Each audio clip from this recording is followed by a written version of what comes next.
Despite the controversial head of Department of War, Pete Hegseth, this would be him in front of a Shahed-looking drone named Lucas, or low-cost, uncrewed combat attack system. This one-way attack drone would not only give an insight into how future militaries procure and deploy weapons, but also be used in the attacks on Iran. Representing a new capability, the Lucas would be launched in conjunction of other munitions to maximize their effects. This video would show a reported crashed Lucas drone in Iran. Some of them can be used to augment communication links, but they can also be configured with a Starlink system. Here's some other photos which clearly show the satellite data link.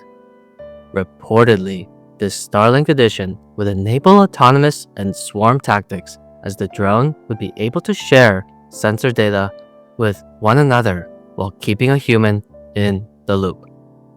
From the video previously shown, you can observe the satellite receiver that's dangling by a single cable. Being an unlicensed design, the manufacturing of such a drone would be open for a plethora of US companies to be able to build such a drone.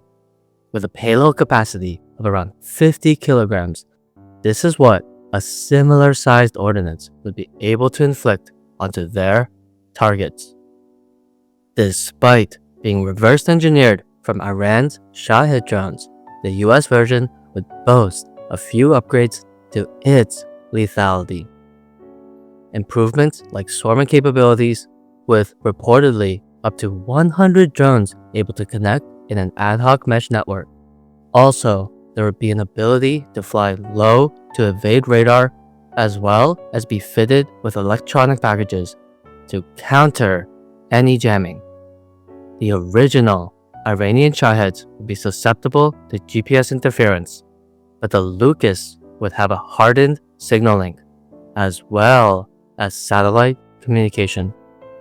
Representing a shift towards mass-produced and low-cost weapon systems, the Lucas would also represent an accelerated deployment schedule, being fielded at the end of 2025 by a new task force in the Middle East. Task Force Scorpion Strike would be the US Armed Forces' accelerated acquisition and fielding of attritable drone assets. The Lucas drone would boast an impressive range and also be able to operate autonomously. The variety of launch mechanisms that include catapults, rocket-assisted takeoff, and vehicle systems would illustrate the versatility of such a drone. Then, a few weeks after being deployed by the US 5th Fleet, US Central Command would announce that they had successfully launched the Lucas drone from the flight deck of the USS Santa Barbara.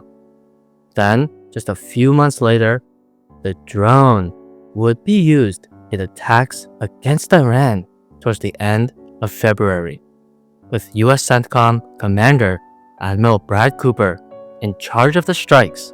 This is what he would have to say. Lucas, indispensable.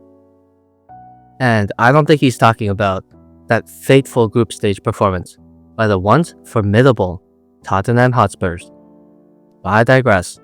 As the cost of Tomahawk missiles continues to increase to over $2 million, the much cheaper $35,000 drone would enable strike options that were tough to justify before.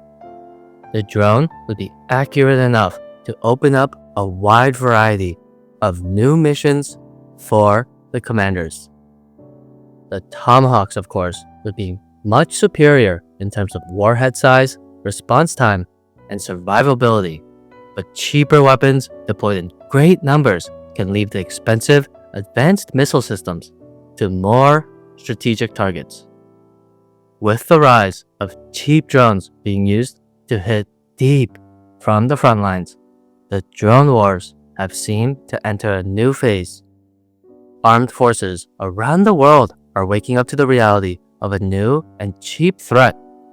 Interest in interceptors, from missiles to other drones, has steadily increased, as more and more armed drones enter the battlefield.